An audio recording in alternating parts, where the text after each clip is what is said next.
बिस्मिल्लाहिर्रहमानिर्रहीम। मेरा नाम बिन्यामिन है और आज जो टॉपिक हम डिस्कस करने जा रहे हैं उस टॉपिक का नाम सेलुलर रेस्पिरेशन है। इस स्लाइड के अंदर हम सेलुलर रेस्पिरेशन की डेफिनेशन को समझने की कोशिश करेंगे। पहले अगर इस लफ्ज़ को देखें तो यहाँ लिखा हुआ है सेलुलर रेस्पिरेशन। तो पहले ये लफ्ज़ रेस्पिरेशन को समझने की कोशिश करते हैं। रेस्पिरेशन एक ऐसा अमल होगा जिसमें फूड मॉलिक्यूल को ब्रेक डाउन करके हम एनर्जी हासिल करेंगे। अगर फूड मॉलिक्यूल ब्रेक डाउन हो और एनर्जी मिले, इस अमल को हम नाम देंगे रेस्पिरेशन। अब हम बात करेंगे सेलुलर रेस्पिरेशन की। तो सेलुलर रेस्पिरेशन का मतलब ये होना चाहिए कि इसमें फूड मॉलिक्यूल ब्रेक डाउन हो और एनर्जी बने, मगर ये तमाम तर काम सेल के अंदर होना चाहिए। अगर ये तमाम तर काम सेल के अंदर हो रहा है तो इस प्रोसेस को हम सेलुलर रेस्पिरेशन का नाम देंगे। अगर हम इसकी प्रॉपर डेफिनेशन समझने की कोशिश करें तो हमें यूँ समझ में आएगा कि ये एक ऐसे किस्म का प्रोसेस है जिसमें सेल के अंदर फूड मॉलिक्यूल को कन्वर्ट किया जाएगा केमिकल एनर्जी में। नतीजे में जो केमिकल एनर्जी बनेगी उस केमिकल एनर्जी का नाम हम देंगे एटीपी। तो ऐसा प्रोसेस जिसमें फूड मॉलिक्यूल ब्रेक डाउन हो और एटीपी बने, सेल के अंदर ये काम हो रहा हो, इस अमल को हम सेलुलर रेस्पिरेशन का नाम दे रहे हैं। यहाँ पर एक इक्वेशन दिखाई गई है जिसमें एरोबिक रेस्पिरेशन को शो किया गया है, यानी कि इसमें ग्लूकोज का मॉलिक्यूल बिल्कुल ब्रेक डाउन होगा ऑक्सीजन की मौजूदगी में और नतीजे में एनर्जी बनेगी। क्योंकि ग्लूकोज का जो मॉलिक्यूल है वो ऑक्सीजन की मौजूदगी में ब्रेक डाउन हो रहा है, तो इस किस्म की रेस्पिरेशन को हम एरोबिक रेस्पिरेशन का नाम देंगे। ये कंप्लीट सेलुलर रेस्पिरेशन का जब हम प्रोसेस समझेंगे तो हमें ये समझ में आएगा कैसे एक ग्लूकोज का मॉलिक्यूल ऑक्सीजन की मौजूदगी में जब ब्रेक डाउन होगा तो कार्बन डाइऑक्साइड, वाटर और एटीपी कैसे बनेगी। तो ये एक सिंपल सी इक्वेशन है। इस इक्वेशन को समझने के लिए, इस इक्वेशन को प्रूव करने के लिए हमें कंप्लीट सेलुलर रेस्पिरेशन का टॉपिक डिटेल से समझना होगा। तो इससे आगे के जो लेक्चर्स हमारे होंगे उसमें हम स्टेप बाय स्टेप ये देखने की कोशिश करेंगे कि कैसे ग्लूकोज जो है वो ऑक्सीडाइज हो रहा है और कैसे कार्बन डाइऑक्साइड 6 बन रहे हैं और कैसे वाटर का मॉलिक्यूल बनेगा और कैसे एटीपी बनेगा। ये समझने के लिए हमें बहुत सारी चीज़ें समझनी होगी, जिसमें ग्लाइकोलाइसिस समझना होगा, जिसमें हम क्रेब्स साइकिल को समझेंगे, जिसमें हम इलेक्ट्रॉन ट्रांसपोर्ट चेन को समझेंगे। फिर हमें ये इक्वेशन ज़्यादा क्रिस्टल क्लियर समझ में आएगी। इस स्लाइड को डिस्कस करने से पहले हम कुछ टॉपिक पढ़ चुके हैं जिसमें हमने पढ़ा फोटोसिंथेसिस। फोटोसिंथेसिस में हमने ये पढ़ा था कि कैसे ग्लूकोज का मॉलिक्यूल बनेगा, कैसे लाइट रिएक्शन होगा, कैसे डार्क रिएक्शन होगा और कैसे ग्लूकोज का मॉलिक्यूल बनेगा। वंस अगर ग्लूकोज का मॉलिक्यूल बन जाता है तो दूसरा काम ये होगा इसी ग्लूकोज के मॉलिक्यूल को यूटिलाइज किया जाए और उससे एनर्जी बनाई जाए। अब ये जो मुख्तलिफ जानदार ये ग्लूकोज को जो यूटिलाइज करते हैं और उनसे जो एनर्जी बनती है, तो इसी अमल का नाम रेस्पिरेशन होगा और ये काम अगर सेल के अंदर होगा तो उसका नाम सेलुलर रेस्पिरेशन होगा। इस स्लाइड के अंदर हम कोशिश करेंगे कि ओवरव्यू को समझें कि किस तरह से ग्लूकोज का मॉलिक्यूल ब्रेक डाउन होता है। अगर ऑक्सीजन मौजूद होगी तो कैसे ग्लूकोज का मॉलिक्यूल ब्रेक डाउन होगा और उसके कौन कौन से स्टेप होंगे, और अगर ऑक्सीजन मौजूद नहीं है तो कैसे ग्लूकोज का मॉलिक्यूल ब्रेक डाउन होगा और उसके कौन कौन से स्टेप्स होंगे। सेलुलर रेस्पिरेशन को हमने देखा था। इसका मतलब ये है कि जब फूड मॉलिक्यूल ब्रेक डाउन हो सेल के अंदर और एनर्जी बने, इसी का नाम सेलुलर रेस्पिरेशन है।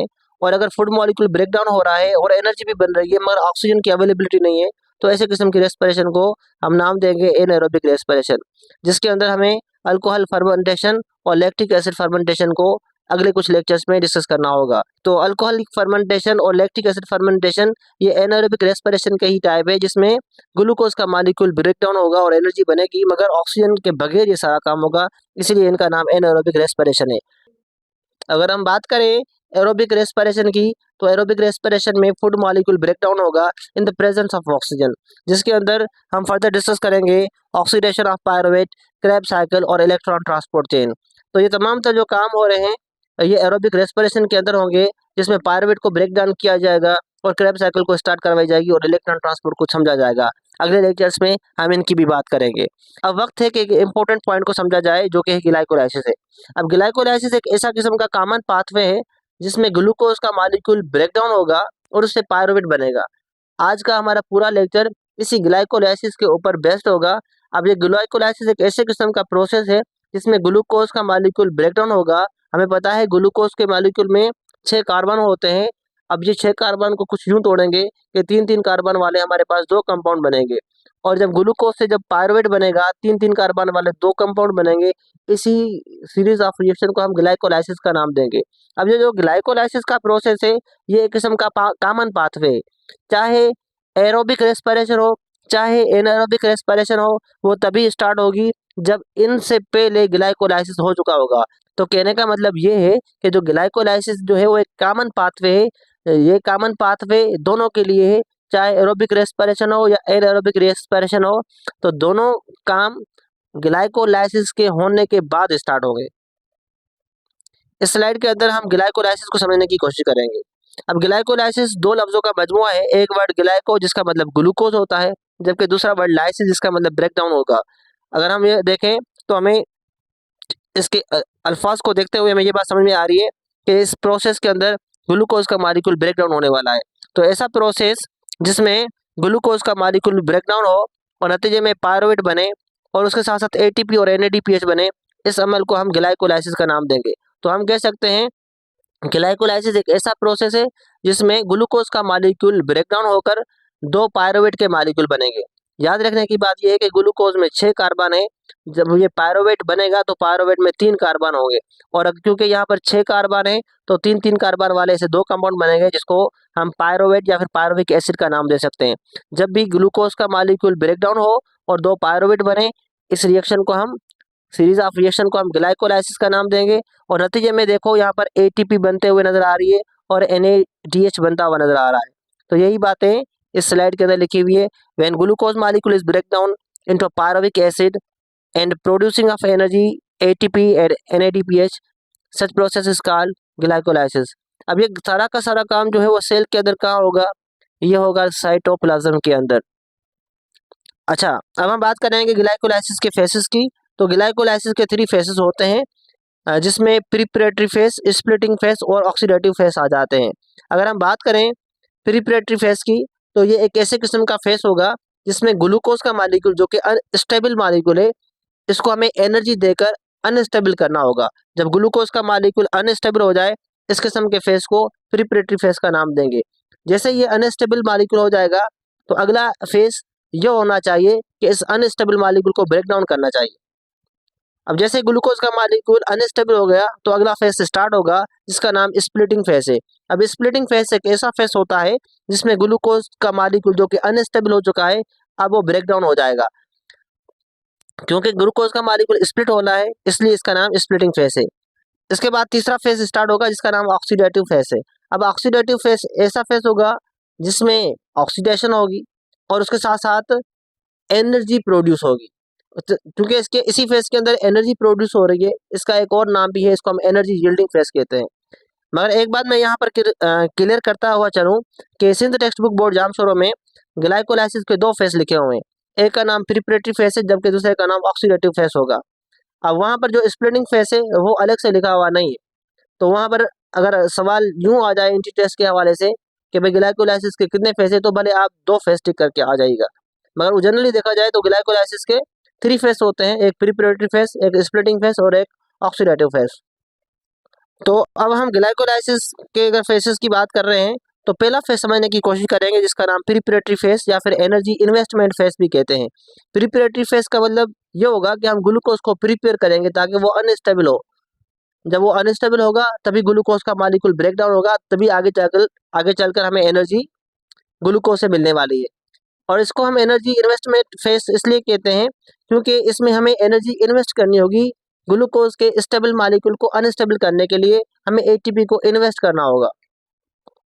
तो एनर्जी इन्वेस्टमेंट फेस का पहला स्टेप हम देखने जा रहे हैं। इस स्लाइड के अंदर हमें स्टेप नंबर 1 फास्फोरिलेशन को समझना होगा। लव्स फास्फोरिलेशन का मतलब ये है कि फास्फेट ग्रुप का ऐड करवाना। Addition of phosphate group is called phosphorylation. अब ये रिएक्शन जो है वो कैसे होगा ये समझने की कोशिश करते हैं। हमारे पास ये ग्लूकोज का मॉलिक्यूल है, इस ग्लूकोज से हमें बनाना है ग्लूकोज 6 फास्फेट। ग्लूकोज से ग्लूकोज 6 फास्फेट बनेगा तो हमें हमारा स्टेप नंबर 1 समझ में हमें आ जाएगा। ये काम करने के लिए हमें ज़रूरत पड़ेगी एटीपी की, क्योंकि एटीपी के अंदर हमें पता है एडिनोसिन ट्राइफॉस्फेट, इसमें 3 फास्फेट ग्रुप होते हैं।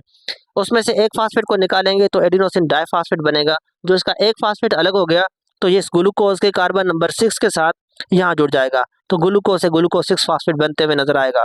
और ये काम करने के लिए हमें पता है एक तो हमें एटीपी चाहिए, क्योंकि इसके अंदर हमें एटीपी खर्च कर रहे हैं, इसीलिए हम इस फेस को एनर्जी इन्वेस्टमेंट फेस का भी नाम दे रहे हैं। और क्योंकि हम इसमें फास्फेट ग्रुप ऐड करवा रहे हैं ताकि ग्लूकोज का मॉलिक्यूल ग्लूकोज 6 फास्फेट बने और ये अनस्टेबल बने, इसलिए इसको हम प्रिपरेटरी फेज भी कह रहे हैं, ताकि ग्लूकोज के मॉलिक्यूल को हम प्रिपेयर कर रहे हैं वो अनस्टेबल बने।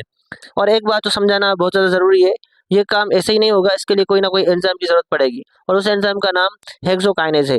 अब यहाँ पर हेक्सोकाइनेज का मतलब ये है कि ये जब भी आपको लफ्ज़ काइनेज दिखाई दे तो काइनेज एक ऐसा एंजाइम होगा, उसका काम फास्फोरिलेशन करवाना होगा।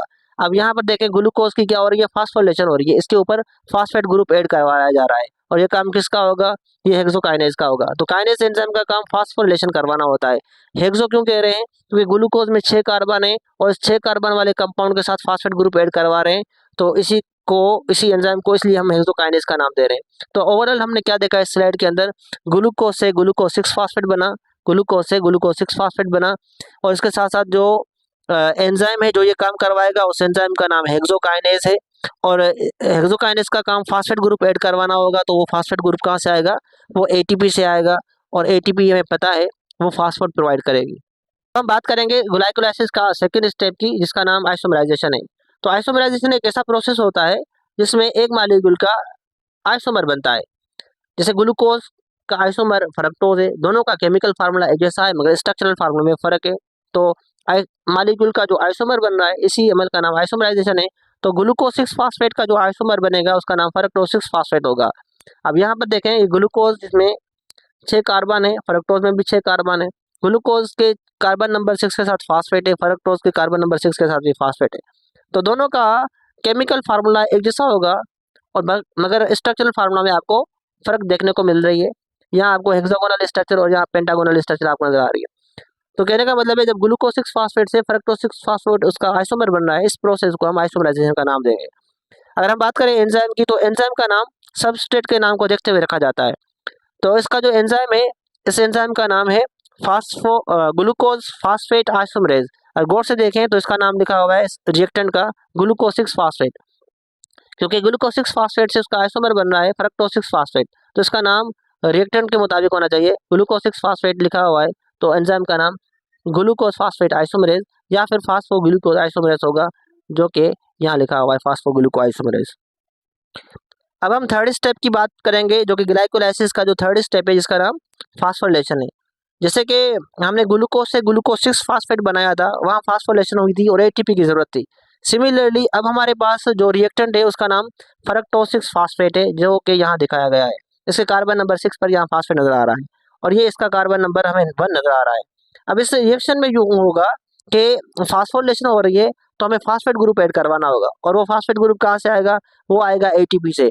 और हमें पता है जब एटीपी ब्रेकडाउन होगी तो एडिनोसिन डाइफास्फेट बनता हुआ नजर आएगा और उसके साथ साथ एक फास्फेट ग्रुप अलग इनऑर्गेनिक हमें नजर आएगा, जो कि इनऑर्गेनिक फास्फेट होगा। वो इसके कार्बन नंबर 1 के साथ बाइंड होगा। कार्बन नंबर 6 के साथ पहले ही फास्फेट जुड़ा हुआ था, अब कार्बन 1 के साथ भी जुड़ गया, तो अब इसका नाम फ्रक्टोज 6 फास्फेट से चेंज होकर फ्रक्टोज 1,6 बिस फास्फेट बनेगा। तो यही चीज़ें यहाँ लिखी हुई है रिएक्शन में कि फ्रक्टोज 6 फास्फेट से फ्रक्टोज 1,6 बिस फास्फेट बनेगा और इसके लिए एक एंजाइम रेस्पॉन्सिबल होगा और हमें पता है एंजाइम का नाम रिएक्टेंट के नाम को देखते हुए रखा जाता है। तो यहाँ देखिए इसका नाम फ्रक्टोज 6 फास्फेट है तो एंजाइम का नाम होना चाहिए फास्फोफ्रक्टोकाइनेज। काइनेज इसलिए क्योंकि ये फास्फोरिलेशन करवा रहा है ये एंजाइम। यहाँ इस ग्रुप ये जो हमारे पास फ्रक्टोज 6 फास्फेट है, इसके कार्बन नंबर 1 के साथ फास्फेट अटैच हो रहा है, तभी इसका नाम फास्फोरिलेशन है। और ये जो एंजाइम है इसको कोफैक्टर की जरूरत पड़ेगी जिसका नाम मैग्नीशियम है। हमने एनर्जी इन्वेस्टमेंट फेज समझा। अब उसमें हमने ये देखा कि हमने ग्लूकोज से ग्लूकोज 6 फास्फेट बनाया, फिर ग्लूकोज 6 फास्फेट से फ्रक्टोज 1,6 बिस फास्फेट बनाया जिसमें हमने 2 एटीपी खर्च की।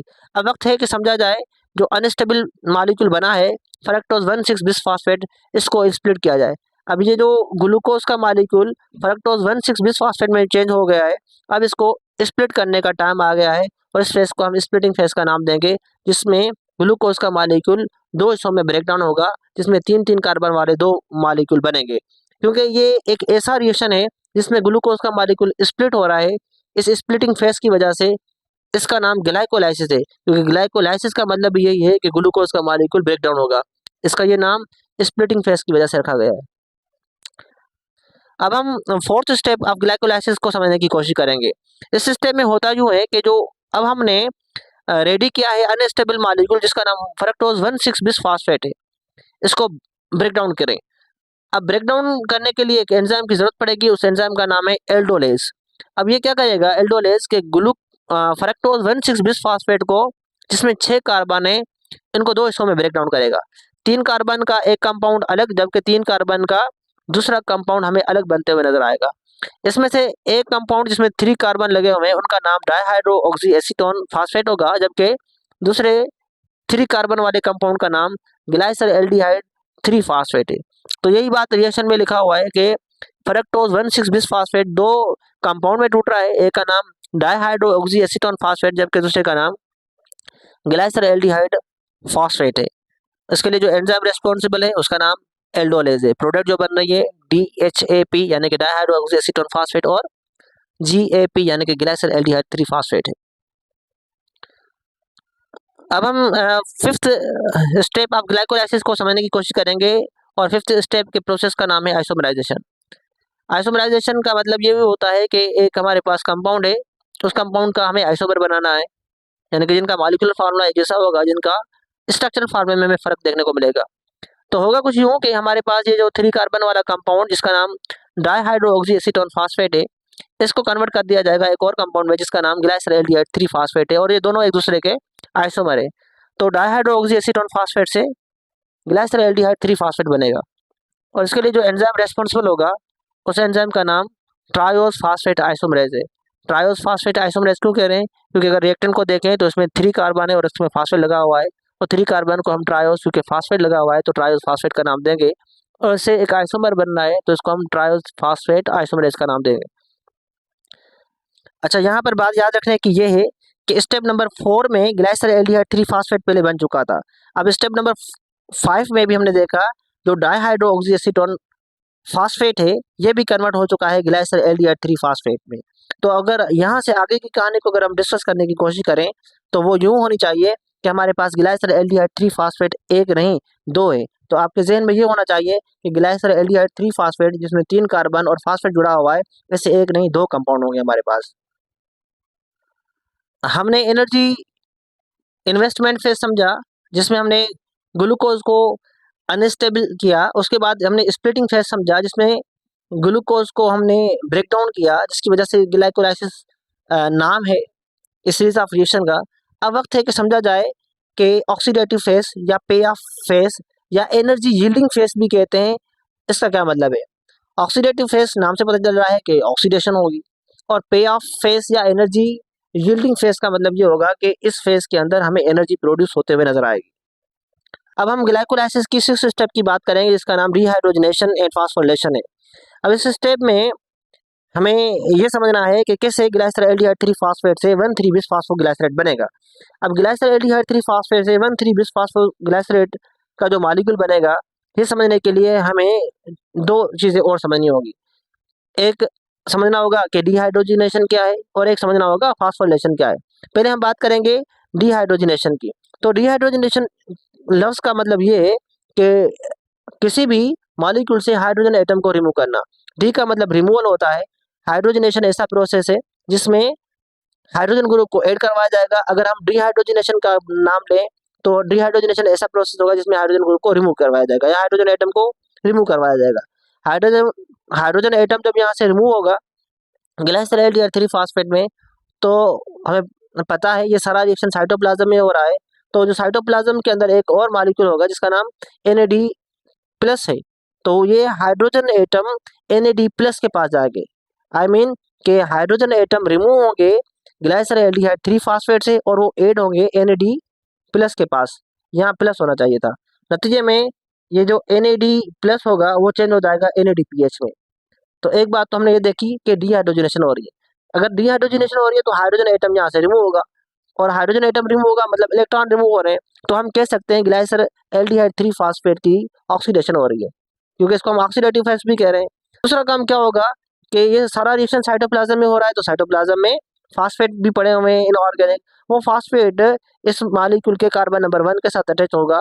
अब हमारे पास ये जो नया मॉलिक्यूल बना है इसका नाम 1,3 बिस्फॉस्फोग्लाइसरेट है। और आपको याद होगा ऐसे हमारे पास एक नहीं 2 मॉलिक्यूल होंगे ग्लाइसर एल्डिहाइड 3 फास्फेट के। नतीजे में हमें 2 NAD प्लस चाहिए होंगे और नतीजे में 2 इनऑर्गेनिक फास्फेट चाहिए होंगे, और नतीजे में दो ऐसे मालिक्यूल बनेंगे जिनका नाम 1,3 बिसफॉस्फोग्लिसरेट है और नतीजे में दो NADH भी बनेंगे। और यहाँ पर जो लफ्ज फास्फोरिलेशन है, आई थिंक ये हमें क्लियर है। फास्फोरिलेशन का मतलब है addition of inorganic phosphate. Last में एंजाइम का जिक्र करना जरूरी है।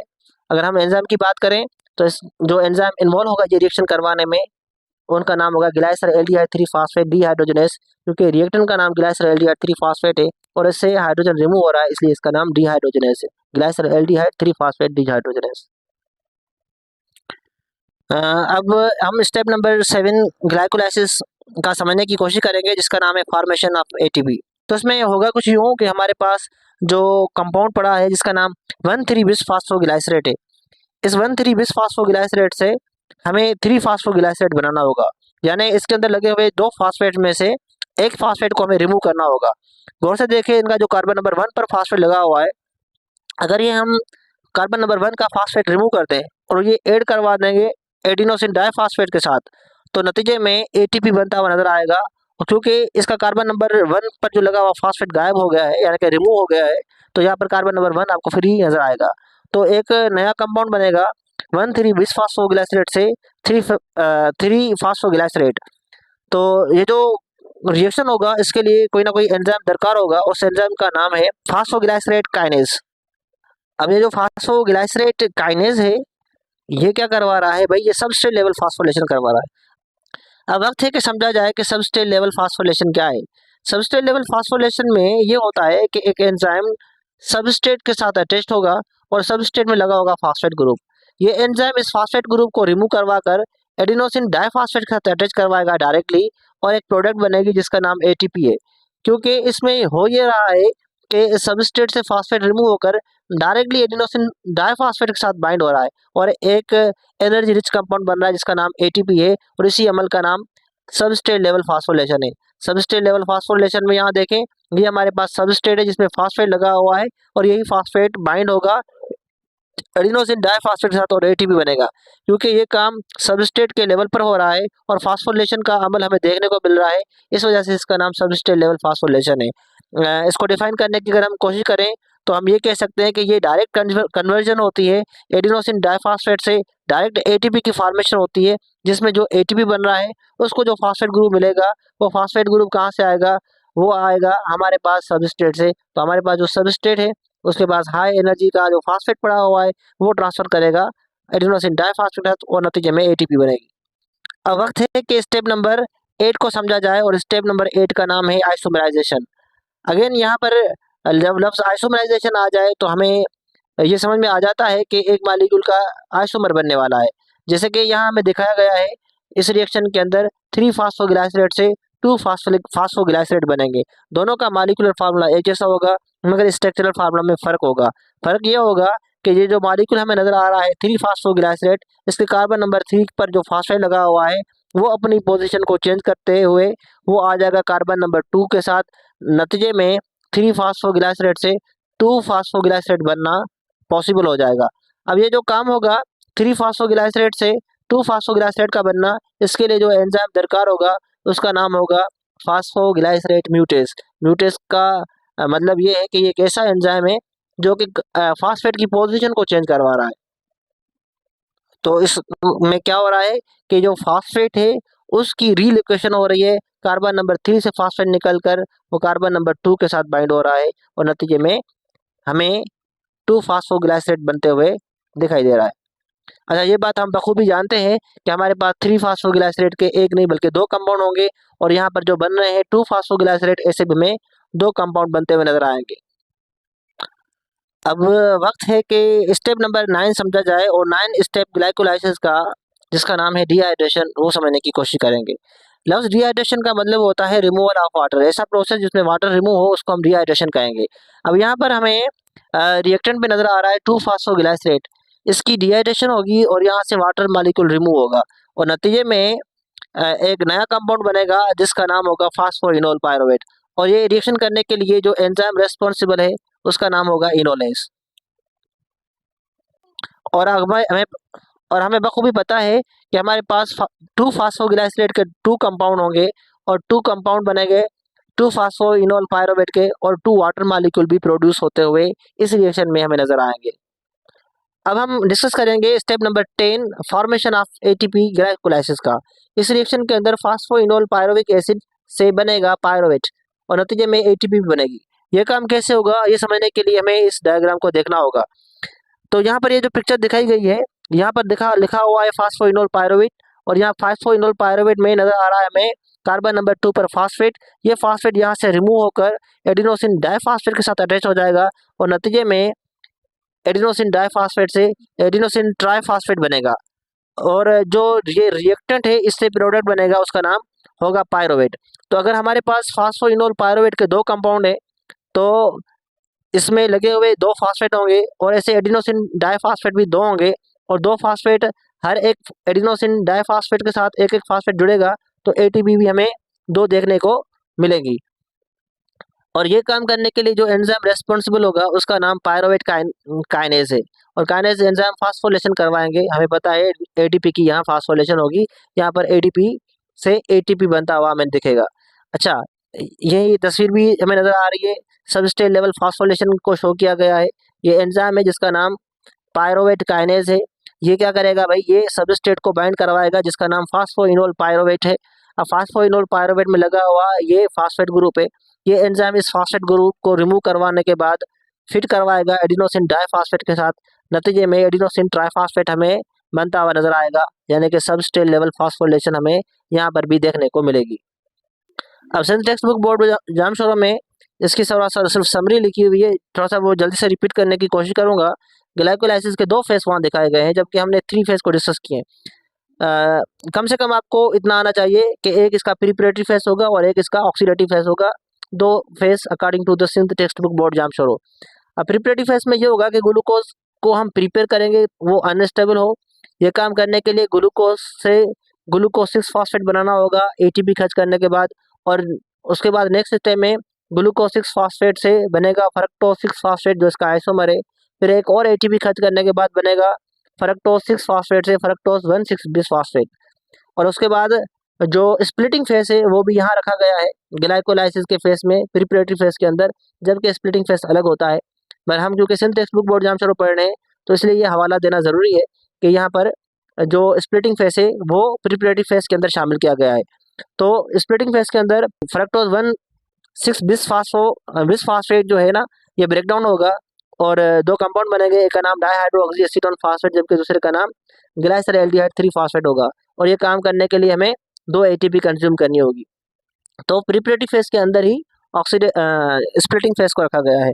जबकि अगर हम बात करें ऑक्सीडेटिव फेस की तो ऑक्सीडेटिव फेस के अंदर क्या होगा कि हमारे पास जो मॉलिक्यूल बना था ग्लाइसरएल्डिहाइड 3 फॉस्फेट और डाइहाइड्रोक्सी एसीटोन फॉस्फेट, तो यहाँ से डाइहाइड्रोक्सी एसीटोन फॉस्फेट को भी कन्वर्ट कर दिया जाएगा और वहाँ से बनेंगे ग्लाइसरएल्डिहाइड 3 फॉस्फेट के 2 मॉलिक्यूल और वो दोनों चेंज हो जाएंगे आगे चलकर 1,3 बिस फॉस्फोग्लाइसरेट में और आगे फिर फर्दर बहुत सारे रिएक्शन होंगे और नतीजे में ये वाला कंपाउंड 1,3 बिस फॉस्फोग्लाइसरेट आगे चलकर ब्रेकडाउन होगा 2 पायरुवेट में और नतीजे में एटीपी और एनएडीपीएच बनेंगे। और ये कैसे ब्रेकडाउन होगा ये 10 रिएक्शन हमने डिस्कस की है आपके सामने और हमें बहुत सारी चीज़ें समझ में आई है और नतीजे में 2 एटीपी और 2 एनएडीपीएच बनते हुए नजर आएंगे। नेट रिजल्ट में ये बनेगा। थोड़ा सा जल्दी से समरी देख लेते हैं अभी तक हमने जो चीज़ें डिस्कस की वो क्या है। तो यहाँ हमने देखा कि ग्लूकोज से ग्लूकोज 6 फॉस्फेट बना, हमें एटीपी खर्च करनी पड़ी, पहला रिएक्शन। उसके बाद हमने देखा ग्लूकोज 6 फॉस्फेट से फ्रक्टोज 6 फॉस्फेट बना। उसके बाद हमने देखा फ्रक्टोज 6 फॉस्फेट से फ्रक्टोज 1,6 बिस फॉस्फेट बना, अगेन एटीपी हमें खर्च करनी पड़ी, तो 2 एटीपी हमने खर्च की यहाँ पर। फिर ये फ्रक्टोज 1,6 बिस फॉस्फेट जो है वो ब्रेकडाउन हुआ 2 कंपोनेंट में, एक का नाम डाइहाइड्रोक्सी एसीटोन फॉस्फेट जबकि दूसरे का नाम ग्लाइसरएल्डिहाइड 3 फॉस्फेट है। ये स्प्लिटिंग फेस में हमने डिस्कस किया था मगर सिंथ टेक्स्ट बुक बोर्ड जामशोरों के हवाले से ये प्रिपरेटरी फेस के अंदर रखा गया है। उसके बाद नेक्स्ट स्टेप में क्या होगा कि डाइहाइड्रोक्सी एसीटोन फॉस्फेट जो है वो कन्वर्ट होगा ग्लाइसरएल्डिहाइड 3 फॉस्फेट में और ऐसे हमें 2 कंपाउंड नजर आएंगे ग्लाइसरएल्डिहाइड 3 फॉस्फेट वाले। उसके बाद क्या होगा कि अब यहाँ से कहानी 2 की शुरू होगी। 2 ग्लाइसरएल्डिहाइड 3 फॉस्फेट कन्वर्ट होंगे 1,3 बिस फॉस्फोग्लाइसरेट में और हमें 2 NADH बनते हुए यहाँ नजर आएंगे, यानी कि यहाँ ऑक्सीडेशन होगी। ग्लाइसरॉल्डिहाइड 3 फास्फेट से हाइड्रोजन एटम निकल कर ऐड होंगे 2 NAD प्लस में, क्योंकि 2 कंपाउंड है तो 2 NADH बनेंगे। नेक्स्ट स्टेप में क्या होगा कि 1,3 बिस फास्फोग्लाइसरेट से 3 फास्फोग्लाइसरेट बनेगा और यहाँ पर एक फास्फेट ग्रुप रिमूव होकर एडिनोसिन डाइफास्फेट के साथ अटैच होगा और एक ATP बनेगी। अगर कंपाउंड 2 हैं तो 2 एडिनोसिन डाइफास्फेट होंगे और 2 ATP बनेगी। इसके बाद नेक्स्ट स्टेप में हमने देखा कि 3 फास्फोग्लाइसरेट से 2 फास्फोग्लाइसरेट बनेगा और इसके अगला स्टेप जो होगा तो 2 फास्फोग्लाइसरेट वाला मॉलिक्यूल, इससे डिहाइड्रेशन होगी, 2 वाटर मॉलिक्यूल रिमूव होंगे क्योंकि इससे कंपाउंड 2 हैं तो 2 फास्फो इनोल पायरुवेट बनेंगे और लास्ट स्टेप में भी 2 फास्फो इनोल पायरुवेट से 2 पायरुवेट के कंपाउंड बनेंगे क्योंकि इसमें फास्फेट लगा हुआ है, वो फास्फेट रिमूव होकर एडिनोसिन डाइफास्फेट के साथ जुड़ेगा और नतीजे में ATP बनेगी। अगर 2 फास्फो इनोल पायरुवेट है तो 2 ATP बनेगी। ओवरऑल रिएक्शन में हमने क्या देखा कि हमारे पास एक ग्लूकोज का मॉलिक्यूल है, ये जो ग्लूकोज का मॉलिक्यूल ब्रेक डाउन होगा तो 2 पायरुवेट के मॉलिक्यूल हमें मिलेंगे, तो 2 पायरुवेट के साथ साथ हमें नेट रिजल्ट में 2 ATP और 2 NADPH देखने को मिलेंगे। अच्छा, एक बात मैं लाजमन यहाँ डिस्कस करना चाहूँगा कि जितना भी अभी हमने पढ़ा है वो डिटेल से पढ़ा है, तो इसमें बहुत सारी चीज़ें ऐसी हैं जो आपकी काम की हैं, मगर कुछ चीज़ें ऐसी हैं जो अगर आप स्किप करना चाहो तो कर सकते हो ताकि आपके ऊपर बर्डन ना हो। जैसे कि एंजाइम के नाम आपकी बुक में लिखे हुए नहीं है, अगर आप उसको स्किप करना चाहो तो कर सकते हो। दूसरी चीज़ जो आप स्किप करना चाहो, जो इतना ज़्यादा ज़रूरी नहीं है इस स्टेज के अंदर, वो ये है कि जो इनके जितने भी हमने कंपाउंड डिस्कस किए हैं, ग्लूकोज 6 फास्फेट, फ्रक्टोज 6 फास्फेट, इनका जो स्ट्रक्चरल फार्मूला है, अगर आप वो याद करने की ज़रूरत नहीं, अगर आप वो याद नहीं भी करोगे तो कोई मैटर नहीं है। कोई भी ऐसा क्वेश्चन नहीं आएगा, बताओ कि भाई फ्रक्टोज 1,6 बिस फास्फेट से डाइहाइड्रोक्सी एसीटोन या ग्लाइसरॉल्डिहाइड 3 फास्फेट जो बनना है उसकी स्ट्रक्चर बनाओ या मॉलिक्यूलर फार्मूला बताओ उनका, या स्ट्रक्चरल फार्मूला ड्रा करो, ऐसे कोई सवाल नहीं आते हैं। तो ये 2 चीज़ें अगर आप स्किप करना चाहो तो कोई मसला नहीं है। याद करने के हवाले से जो स्ट्रेस देना है आपको, ये देना है कि एनर्जी कितनी इन्वेस्ट कर रहे हैं, एनर्जी कितनी बन रही है, नेट ATP कितनी बन रही है, कितने NADP बन रहे हैं, ये चीज़ें याद करना बहुत ज़्यादा ज़रूरी है। रिएक्टेंट कौन सा है, रिएक्टेंट से प्रोडक्ट जो है वो बन रहा है, उस प्रोडक्ट का नाम क्या है, ये चीज़ें आपको याद करनी होगी। अच्छा, एक और बात, बच्चों को ये याद करना बड़ा मुश्किल होता है, रट्टा लगाते हैं, ये रट्टे लगाने की ही चीज़ है, क्योंकि ग्लाइकोलाइसिस के रिएक्शन याद करना, ग्लूकोज से ग्लूकोज 6 फास्फेट बनना, फ्रक्टोज 6 फास्फेट बनना, तमाम तर चीज़ें याद करने के बाद बच्चे मिक्सअप कर देते हैं कि पहले कौन सा रिएक्टेंट था, फिर प्रोडक्ट कौन सा बना, समझ में चीज़ें नहीं आती है। तो इसको याद करने के लिए निमोनिक्स का सहारा लेना चाहिए। जैसे कि यहाँ लिखा हुआ है निमोनिक्स में 3 सेंटेंस लिखे हुए हैं। गर्ल्स गेट फाइन फूड, एक सेंटेंस ये, दूसरा जेंटलमैन डाइन गर्ल, दूसरा सेंटेंस ये, तीसरा सेंटेंस है boy prefer to pick a pepperoni pizza. अब इसे देखते हैं कि किसे समझ में आएगा। गर्ल्स का जो जी है, G for glucose and this G for glucose 6 phosphate and here is F, F for fructose 6 phosphate. इस एफ का मतलब होगा फ्रक्टोज 1,6 बिस फास्फेट, जबकि जेंटलमैन का जो जी है ये जी इंडिकेट करेगा ग्लाइसरॉल्डिहाइड 3 फास्फेट को, जबकि इसके नीचे लिखा हुआ है डी, डी से मुराद डाइहाइड्रोक्सी एसीटोन फास्फेट। हमें पता है डाइहाइड्रोक्सी एसीटोन फास्फेट चेंज होगा ग्लाइसरॉल्डिहाइड 3 फास्फेट में, तो इसका जो जी है वो ग्लाइसरॉल्डिहाइड 3 फास्फेट के लिए होगा। इसके अलावा नेक्स्ट में लिखा होगा बी, बी फॉर 1,3 बिस फास्फोग्लाइसरेट, यहाँ बी से मुराद बिस फास्फोग्लाइसरेट आपको याद करना है, 1,3 तो फास्फेट की पोजीशन है। और नेक्स्ट में लिखा हुआ है प्रीफर टू का पी, पी से मुराद 3 फास्फोग्लाइसरेट, 3 का तो पोजीशन है, आपको पी पर जोर देना है, फास्फोग्लाइसरेट। जबकि नेक्स्ट पिकअप का जो पी है उसका मतलब होगा 2 फास्फोग्लाइसरेट, 2 से मुराद कार्बन की फास्फेट की पोजीशन होगी कि कार्बन नंबर 2 पर फास्फेट ग्रुप लगा हुआ है, तो जोर आपको पी पर देना है। नेक्स्ट पी से मुराद पेपरोनी का पी जो है वो फास्फो इनोल पायरोवेट के लिए है, जबकि लास्ट में जो पी लिखा हुआ पिज्ज़ा वाला पी वो है हमारे पास पायरोवेट। तो एक ग्लूकोज से हमने देखा 2 पायरोवेट बने हैं और नतीजे में 2 पायरोवेट के साथ 2 ATP और 2 NADPH बने हैं। ये ओवरऑल रिएक्शन था जो हमने देखा ग्लाइकोलाइसिस का। इस स्लाइड के अंदर हम ग्लाइकोलाइसिस की समरी डिस्कस करेंगे। हमें पता है एक ग्लूकोज का मॉलिक्यूल जब 2 पायरोवेट में और 2 वाटर मॉलिक्यूल में भी टूट रहा था, तो इस पूरे अमल का नाम ग्लाइकोलाइसिस है। एक ग्लूकोज से 2 पायरोवेट का बनना जनरली ग्लाइकोलाइसिस कहलाता है, वाटर तो बाय प्रोडक्ट बनती है। और उसके अलावा अगर हम देखें तो एनर्जी इन्वेस्टमेंट फेज के अंदर 2 ATP हमने कंज्यूम किए थे और एनर्जी यील्डिंग फेज के अंदर 4 ATP बन रहे थे और उसके साथ साथ 2 NADH भी बन रहे थे। तो क्योंकि नेट रिजल्ट में हमारे पास जो अगर हम देखें तो 2 एटीपी बनेंगे, क्योंकि 2 हमने खर्च किए हैं, 4 बने, तो 2 माइनस करेंगे तो 2 बचेंगे और उसके साथ-साथ 2 एनएडीएच बनेंगे। तो ये आज का हमारा कोट है। यहाँ लिखा हुआ है, the only place where success come before work is in the dictionary. और कोई भी जगह नहीं है जहाँ पर आपको सक्सेस पहले नज़र आए वर्क से, सिर्फ आपको ये नज़र आएगा डिक्शनरी के अंदर। तो पहले हमेशा वर्क करना होता है, उसके बाद सक्सेस मिलती है।